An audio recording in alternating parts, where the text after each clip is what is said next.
नमस्कार दोस्तों, आज की कहानी का शीर्षक है कर्म के बल पर किस्मत को बदला जा सकता है। एक जंगल में दोनों ओर अलग अलग राजाओं का राज्य था। उसी जंगल के बीच एक नदी बहती थी। उसी नदी के पानी को लेकर दोनों राज्यों में तनाव बना रहता था। उस जंगल में एक महात्मा जी रहते थे। दोनों राजा उन्हें अपना गुरु मानते थे। बात बिगड़ते बिगड़ते यहाँ तक पहुँच गई कि दोनों में से कोई भी राजा सुलह करने को तैयार नहीं था। इसलिए युद्ध होना तो निश्चित ही था। दोनों राजा युद्ध के लिए आशीर्वाद लेने महात्मा जी के पास पहुंचे। जब पहला राजा गया तो महात्मा जी ने कहा, तुम्हारी हार निश्चित है। यह युद्ध मत करो, इसमें अवश्य ही तुम्हारी हार होगी। पर राजा अपनी जिद का पक्का था। उसने सोचा, हारना ही है तो सम्मान पूर्वक हारेंगे। अपने युद्ध की तैयारी शुरू कर दी। हम हार से पहले हार नहीं मानेंगे। यदि हम हार भी गए तो दूसरे लोगों के लिए उदाहरण बनेंगे। वह दिन रात युद्ध की तैयारी करने लगा, योजनाएं बनाने लगा। उधर दूसरा राजा भी महात्मा जी के पास गया और युद्ध में जीत के लिए आशीर्वाद मांगा।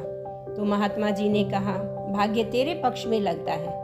राजा तो यह सुनकर खुशी से झूम उठा। वह निश्चित हो गया कि उसने युद्ध जीत लिया।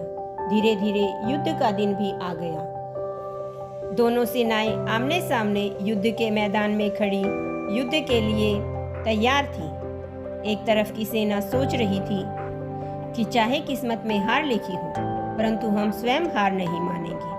वहीं दूसरी तरफ की सेना सोच रही थी कि जीतना तो हमें ही है, फिर डरना कैसा।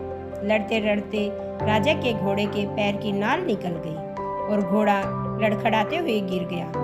राजा दुश्मन के हाथ में पड़ गया और दूसरी सेना ने उसे बंदी बना लिया। युद्ध के बाद महात्मा भी वहां पर पहुंच गए। दोनों राजाओं में उत्सुकता थी कि आखिर भाग्य का लिखा कैसे बदल गया।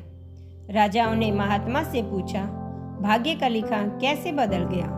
और महात्मा जी मुस्कुरा कर बोले, किस्मत का लिखा नहीं बदला, भाग्य अपनी जगह बिल्कुल ठीक है।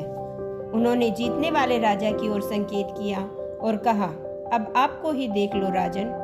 अपनी हार के विषय में जानकर भी आपने हार नहीं मानी, खुद हर बात का ख्याल रखा। जबकि पहले आपकी योजना सेनापति के दम पर युद्ध लड़ने की थी। फिर महात्मा ने हारने वाले राजा से कहा, आपने तो युद्ध से पहले ही जीत का जश्न मनाना शुरू कर दिया। कोई तैयारी नहीं की, यहाँ तक कि घोड़े की नाल निकल गई तो भी ध्यान नहीं दिया। तो इतनी बड़ी सेना को कैसे संभाल पाते?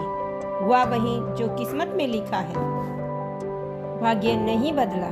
जिसके भाग्य में जो लिखा था उन्होंने खुद ही अपना भाग्य बदल दिया। बेचारा भाग्य भी क्या करता। दोस्तों, भाग्य लोहे की तरह वही खींच कर जाता है जहाँ कर्म का चुंबक लगा होता है।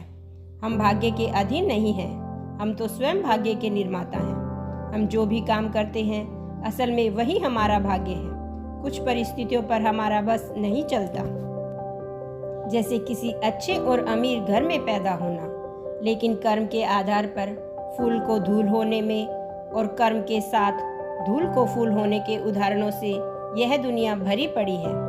कहानी कैसी लगी कमेंट करके बताना। यदि पसंद आए तो चैनल को लाइक, शेयर और सब्सक्राइब कर सकते हैं। देखने के लिए धन्यवाद।